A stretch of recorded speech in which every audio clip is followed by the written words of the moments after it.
El Tribunal de la Corte de Justicia sesiona desde las 11 de la mañana para dar su sentencia en contra de 21 procesados por delincuencia organizada en el caso Metástasis.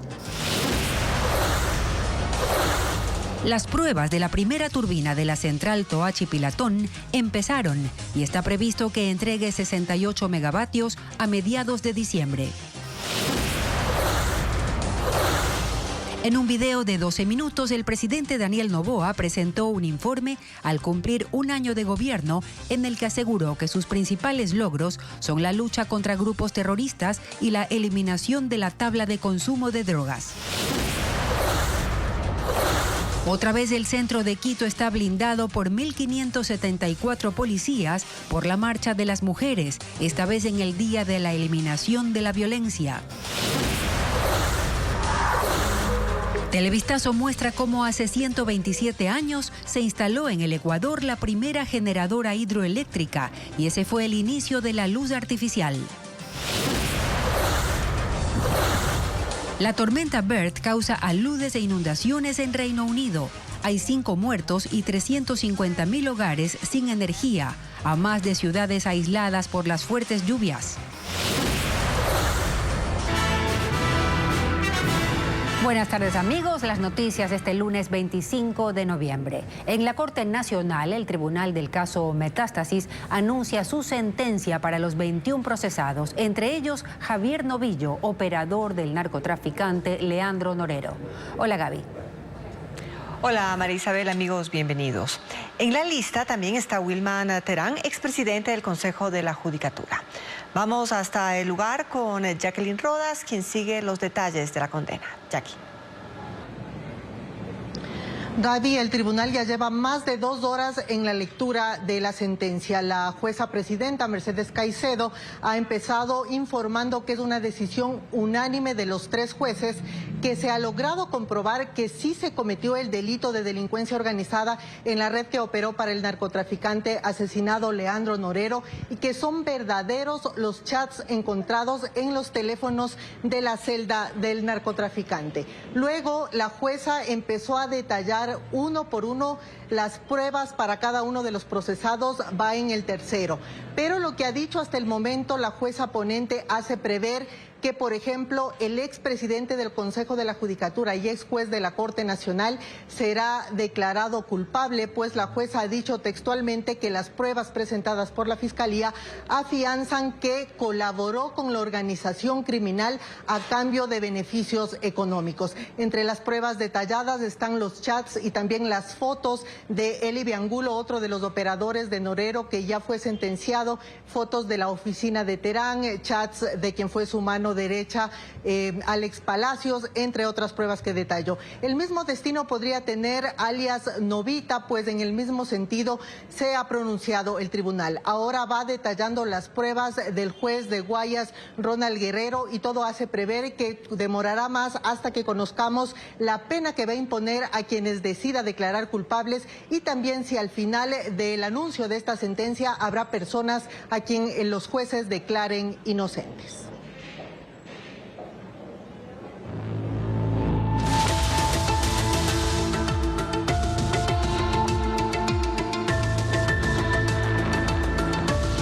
Apagones, la rutina nacional.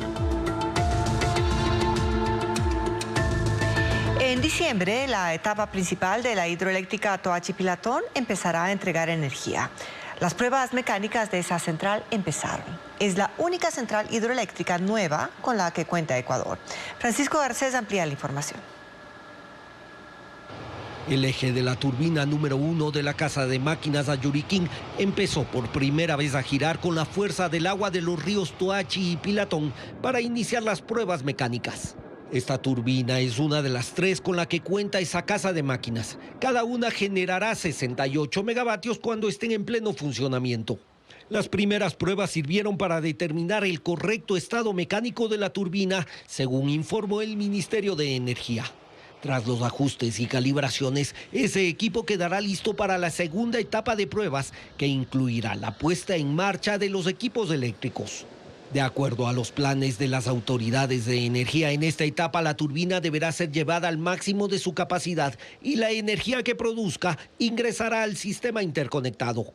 A mediados de diciembre, el Ecuador contará con 68 megavatios de electricidad de esa central. El cronograma de puesta en marcha contempla que la segunda turbina entregará energía en enero y la tercera en febrero. Para mediados de ese mes, la casa de máquinas Ayuriquín estará, según el gobierno, generando 204 megavatios. Para llegar a esa meta avanza el llenado del embalse en el río Toachi. Su cota superó 943 metros sobre el nivel del mar y debe llegar a 965 metros, que es su altura mínima de operación. Ya son 14 años desde que inició la construcción en el gobierno de Rafael Correa. Por la obra han pasado constructoras chinas, rusas y nacionales y acumula una serie de procesos legales por irregularidades en los contratos firmados. La producción de energía de Coca-Cola Sinclair disminuyó porque el caudal del río Coca empezó a caer desde el sábado. Por esas condiciones hídricas, la central esta mañana generó solo el 22% de su capacidad. Y como informa Diego Cuenca, para compensar ese déficit hubo que encender 2 hidroeléctricas de Azuay que estaban en proceso de recuperación de sus embalses. El viernes, la central Coca-Cola Sinclair generó hasta 1.108 megavatios, pero la producción de energía empezó a caer desde el fin de semana, porque descendió el caudal del río Coca en la provincia de Napo. El sábado ingresaba 179 metros cúbicos por segundo, el domingo 122 metros, este lunes 107 metros cúbicos y sigue disminuyendo. Por esas condiciones, la hidroeléctrica esta mañana generó 320 megavatios. Es decir, solo el 22% de su capacidad, de 1.500 megavatios. Para intentar cubrir ese déficit, a las 8 de la mañana volvieron a encender 5 turbinas de la central Molino y 12 sopladoras. Juntas produjeron hasta 583 megavatios, luego de estar apagadas el fin de semana. Mientras que Mazar sigue sin operar 4 días consecutivos. Y a pesar de eso, la cota está en 2.111 metros sobre el nivel del mar, por debajo del nivel mínimo seguro para funcionar. En el caso de la hidroeléctrica Mina San Francisco, que está entre El Oro y Azuay, ya lleva 9 días sin producir electricidad, excepto el sábado que funcionó por 5 horas. Ahora intentan recuperar la cota que está en 784 metros sobre el nivel del mar, cuando el nivel mínimo para funcionar es de 783 metros. Para compensar, la energía de Colombia y el parque termoeléctrico del país aportan 1.262 megavatios en promedio. La electrificación en el país, que hoy enfrenta una de las peores crisis de su historia, inició hace 125 años por iniciativa privada. El alumbrado público empezó en Loja, luego se extendió a Guayaquil, donde también estuvo en manos privadas por casi 60 años. Hernán Higuera con la primera entrega de un especial que revisa paso a paso los hitos del servicio eléctrico a los ecuatorianos. La primera vez que el Ecuador tuvo un sistema de generación hidroeléctrico por iniciativa privada fue en 1897. Un grupo de 20 vecinos encabezados por José Miguel Burneo, Ramón Eguiguren, Manuel Carrión y el ingeniero Alberto Ror, trajeron de Francia 2 turbinas que instalaron en el río Malacatos en Loja. Generaron 24 kilovatios que servirían para el primer alumbrado público y para el funcionamiento de máquinas de aserradero. Estos son los generadores comprados hace 125 años en 16,000 sucres a la firma Soté Harlé, pionera en generación de electricidad en el mundo. Hoy están como piezas de museo en la subestación San Cayetano de la empresa regional Eléctrica Sur. Estos equipos franceses entraron por el puerto de Guayaquil, luego a Lomo de Bueyes fueron trasladados hasta Loja y de allí al río Malacatos. En abril de 1899 se encendieron los primeros focos de alumbrado público. Desde entonces la hidroelectricidad ha sido el motor del país. Loja se constituyó en la primera ciudad del Ecuador en tener el servicio de energía eléctrica y en una de las primeras a nivel latinoamericano. En Quito, 4 años antes, mediante un decreto legislativo se concesionó durante 15 años a Manuel Gijón y Julio Urrutia la instalación de plantas de luz eléctrica que funcionaban con pequeños motores, casi como las de hoy. El alumbrado público de Quito empezó en la calle Sucre, entre García Moreno y Venezuela. Uno de los concesionarios alumbró su casa y una botica. Luego expandió la red hasta la iglesia San Francisco, donde se instalaron los primeros focos de arco voltaico. Esos 3 concesionarios fundaron La Eléctrica, una empresa que importó una central de 200 kilovatios y la instaló en Chimbacalle, al sur de Quito. Con eso se iluminó la iglesia de la compañía y 500 lámparas de alumbrado público. Corría el año 1900 y Quito apenas tenía 40,000 habitantes. En Guayaquil el alumbrado público se hacía con lámparas que, según el historiador Ángel Emilio Hidalgo, funcionaban con aceite de ballena. Guayaquil, con 45,000 habitantes, era la ciudad más poblada del Ecuador. La mayoría usaba velas de cebo para alumbrar sus casas, mientras la electricidad del centro de Guayaquil se generaba con gas, siempre bajo el miedo de los incendios. Primero fue el centro, la zona céntrica de la ciudad, la que recibió alumbrado público, y posteriormente los otros barrios, los barrios adyacentes. Por eso es que cuando llega en 1925, Emelec, ya hay un servicio más extendido. Para 1940 las municipalidades se adjudicaron la responsabilidad de otorgar el servicio eléctrico. Compraron generadores a diésel y se instalaron pequeñas centrales hidroeléctricas que no estuvieron exentas de escándalos de corrupción. Mucha plata y poca luz, decía un titular de Vistazo, haciendo alusión a los grandes despilfarros desde ese tiempo en este sector estratégico. Y la demanda de electricidad fue creciendo y obligó a que desde 1925 municipios como el de Guayaquil entreguen el servicio de electricidad a empresas privadas, como fue el caso de Emelec. Esta será nuestra segunda entrega esta noche en Televistazo de las 19 horas. Y pasamos a Reino Unido, donde la tormenta Bert deja 5 muertos y cientos de casas inundadas. El temporal ha causado aludes, cortes de electricidad y la suspensión de servicios de transporte en casi todo el país desde el fin de semana. Las alertas continúan. La tormenta Bert sigue causando estragos en Reino Unido. Los servicios meteorológicos afirman que el 80% de lluvias de todo el mes de noviembre cayeron durante el fin de semana y se esperan nuevos diluvios en la noche. Más de 100 alertas de inundación continúan activas en Inglaterra, Escocia y Gales. En esta última hay especial atención por el peligro de que el río Taff pueda desbordarse y vuelva a caotizar a la localidad de Pontypridd, como ocurrió con la tormenta Dennis de 2020. Los residentes protestan contra las autoridades, por lo que dicen es una falta de preparación, pero el gobierno asegura que se hicieron inversiones para minimizar los efectos en este tipo de fenómenos. Sin embargo, las lluvias extremas superaron los esfuerzos, por lo que han instalado refugios para los afectados. Las inundaciones mantienen las carreteras cerradas y líneas de tren cortadas. Más de 350,000 hogares y empresas se quedaron sin electricidad. Hay pueblos anegados y sin servicio de agua potable. Al menos 5 personas han muerto en Inglaterra y Gales por caída de árboles, accidentes en carreteras, entre otros incidentes, como un hombre de 75 años que fue arrastrado por la corriente y su cuerpo fue hallado ayer. 60 centros médicos que atendían a pacientes derivados de la Seguridad Social a escala nacional ya no reciben a los afiliados.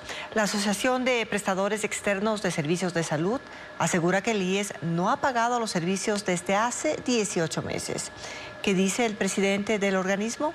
Carla Delgado entrevistó al funcionario. Los prestadores externos que dan servicios al Instituto Ecuatoriano de Seguridad Social están impagos desde hace 18 meses. Según el presidente de la asociación, la deuda asciende a $1.300 millones. La falta de pago hizo que 60 de esos centros médicos que atienden consulta externa cierren las puertas a los afiliados. La mayoría se concentran en Guayaquil, Quito, Machala y Santo Domingo. Estamos hablando de prestadores de consulta externa, de atención ambulatoria, pero también hay un gran número de clínicas y hospitales privados que han prácticamente dejado de atender las derivaciones que hace el Seguro Social. El IES tiene 104 prestadores que atienden anualmente a 1.7 millones de afiliados. El presidente del Consejo Directivo del Instituto Ecuatoriano de Seguridad Social, Eduardo Peña, atribuye la demora a la falta de auditores, porque el último concurso para contratarlos se cayó en octubre. Peña informó que finalmente este mes seleccionaron a una empresa. La empresa seleccionada fue Espoltel, que es la Escuela Politécnica del Litoral, junto con sus asociados. Ellos nos van a presentar un cronograma de inspecciones que debe arrancar en el mes de diciembre y que nos va a permitir auditar a los prestadores nivel 1 y 2. Anunció que los pagos se iniciarán desde enero. Empezar los pagos a los prestadores de consulta externa, que son de hecho los que más han sufrido y a los cuales debo ofrecerles disculpas por la demora. Pero diciembre arrancamos auditorías, enero empezaremos pagos. Y que el IES ha priorizado pagar a los prestadores externos que atienden enfermedades catastróficas. Peña informó que en lo que va del año, el instituto ha cancelado 620 millones de dólares. El fuego continúa imparable en el cerro Yumiliví en Cotopaxi. Las llamas han cubierto de ceniza 3 fuentes hídricas, lo que pone en riesgo la dotación de agua potable a los 6.200 residentes de la parroquia Angamarca del cantón Pujilí. Patricio Viera con la noticia.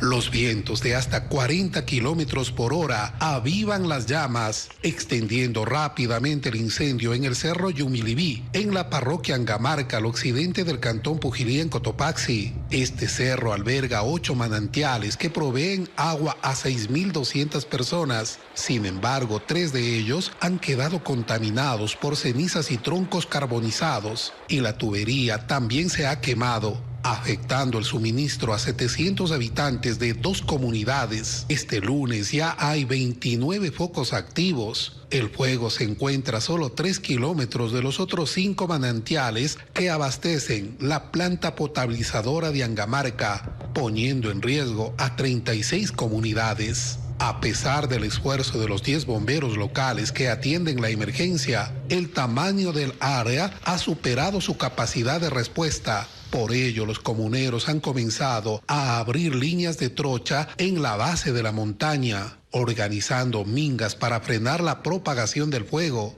especialmente hacia el río Angamarca, cuyas aguas se utilizan para irrigar unas 2.000 hectáreas de cultivos de papa, maíz y cebada. Hasta ahora, el incendio ha destruido unas 900 hectáreas de vegetación y avanza hacia el Cerro El Chivo. Esta semana se intensifican las promociones y descuentos por Black Friday. Además de las ofertas, los comerciantes plantean 6 alternativas novedosas para incrementar sus ventas. Adriana Bermeo explica cuáles son. Hasta el 1 de diciembre habrá descuentos y promociones en los centros comerciales y negocios. Se conocen popularmente como Black Friday y Black Weekend. Las rebajas de esta semana estarán entre 20 y 80%. Este año los comerciantes han preparado 6 novedades para atraer clientes. En Quito, en compras superiores a $100 se otorgan entre 2 y 5 meses de gracia. En la venta de electrodomésticos se dan regalos por compras de más de $150. Dependiendo el monto, se entregan sanducheras y licuadoras. Los horarios también han sido extendidos. En el centro comercial Ipiales, en el centro histórico, por ejemplo, se trabajará 2 horas más.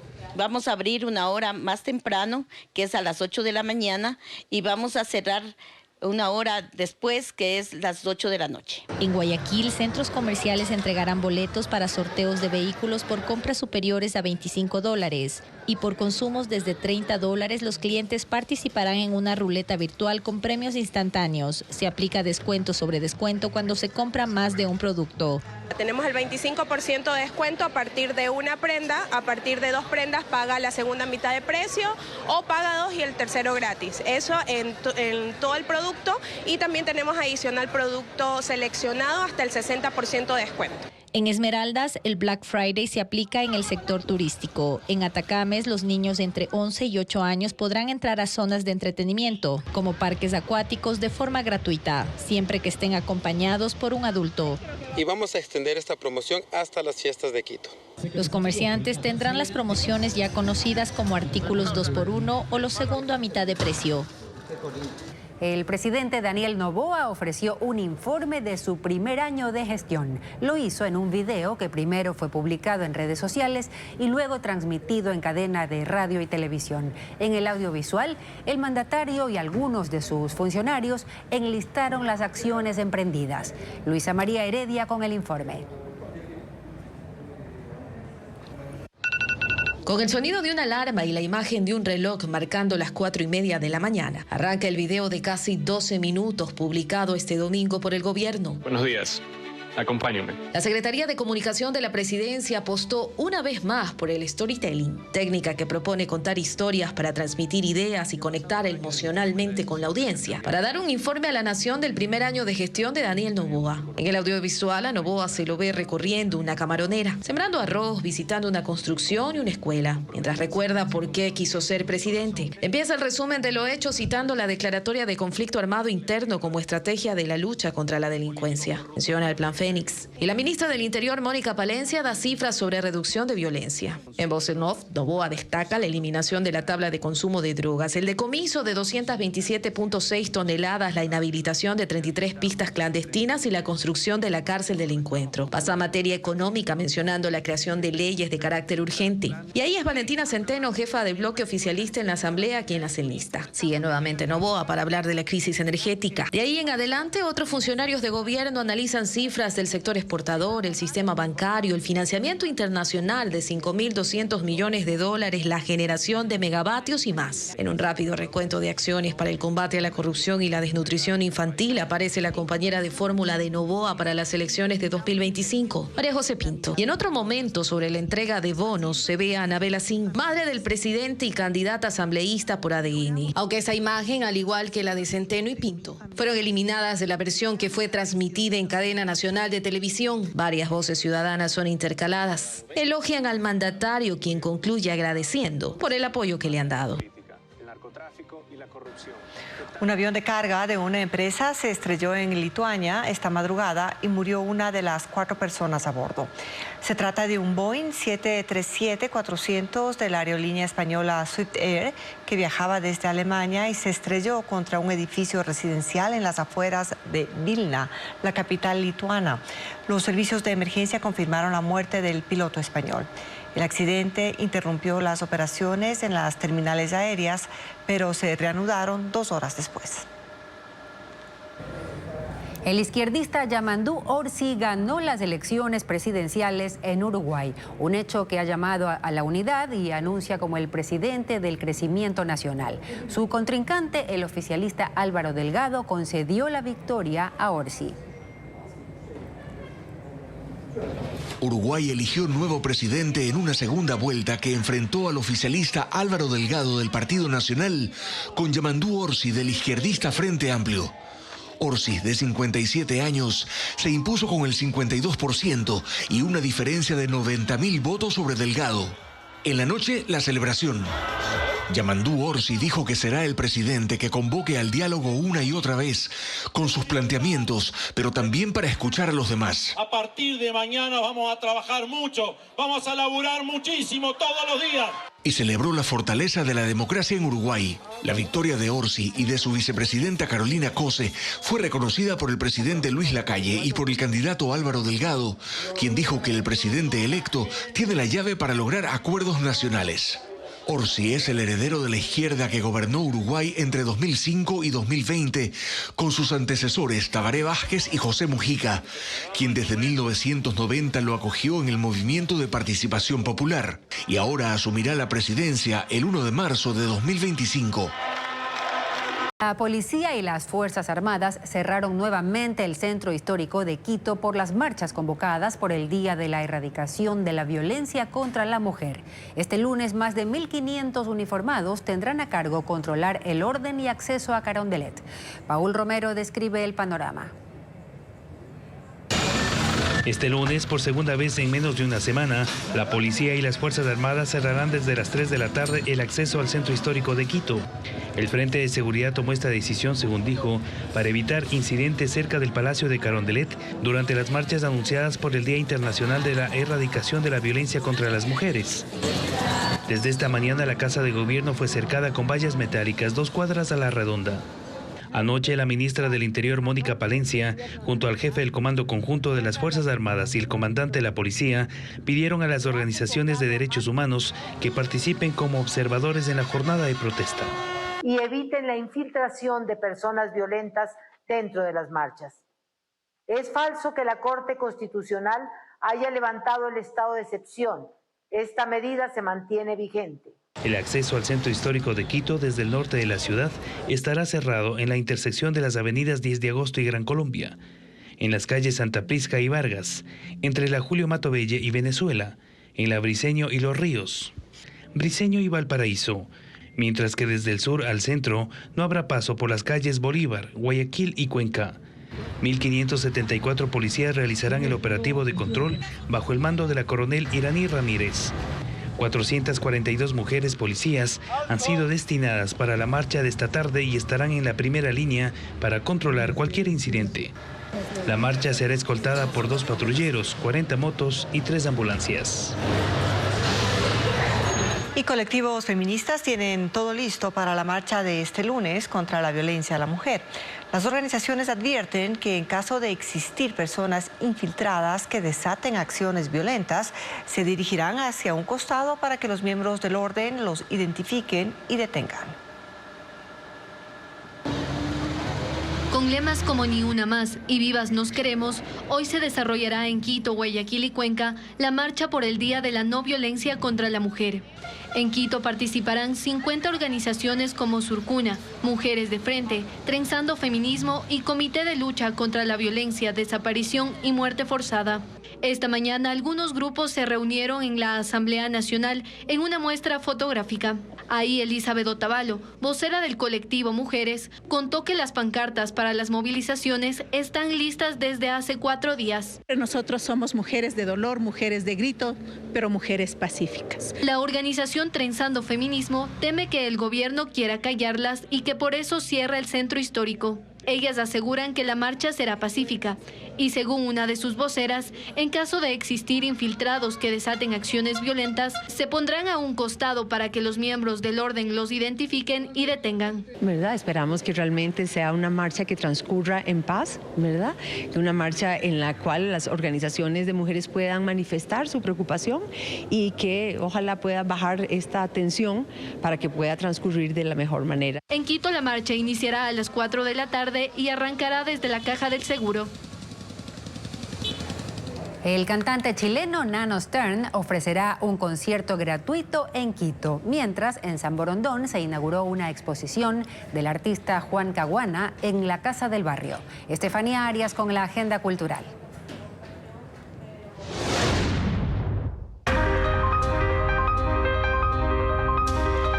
Fricción y figuración son 2 técnicas de pintura que destacan en estas obras, piezas de óleo, acrílico y vinil, creadas por el artista Juan Caguana, ganador de la Bienal Internacional de Pintura Guayaquil en 2010. La muestra, denominada La Superficie de lo Imprevisible, se inauguró en la Casa del Barrio en San Borondón. Estará abierta hasta el 21 de diciembre, de martes a sábado. La entrada es libre. Oye, te confieso que me moría de miedo. Este amigo está a punto de confesar algo y el otro quiere que suelte la sopa de una vez por todas. Ármate de huevos es la obra que se estrenó en Pop-Up Teatro Café en Guayaquil y tendrá funciones esta semana, de miércoles a sábado, de 8:30 a 10:30 de la noche. En el centro de la Pampa. Una de las figuras más importantes de la música chilena contemporánea llegará a Quito. Nano Stern ofrecerá un concierto gratuito en la Casa de la Música. Reconocido por su impresionante habilidad en la guitarra, presentará temas de su último álbum, Nano Stern canta a Víctor Jara. El show será este miércoles 27 a las 18 horas. Sin dueños y sin cadena, va corriendo el agua clara. El músico estadounidense Joshua Bell, considerado uno de los mejores violinistas del mundo, se presentó en Quito junto al pianista Peter Dugan. Ana María Palacios asistió al recital y tiene un informe.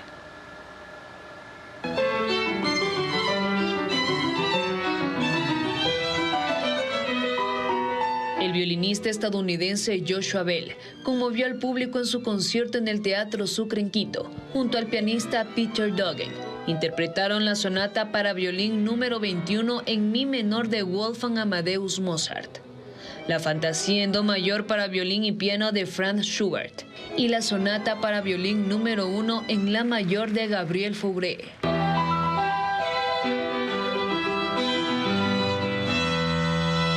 Joshua Bell, considerado como uno de los mejores violinistas del mundo, llegó a Ecuador para celebrar los 138 años del Teatro Sucre, el primer teatro que fue construido en el país.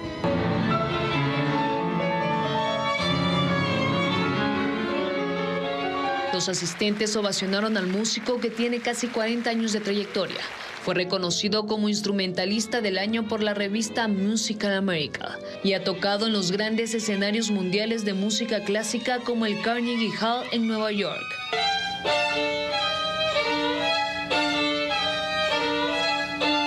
Antes de finalizar el recital, el violinista ganador del Grammy sorprendió al interpretar el Segundo Nocturno, una de las más famosas piezas de Frédéric Chopin.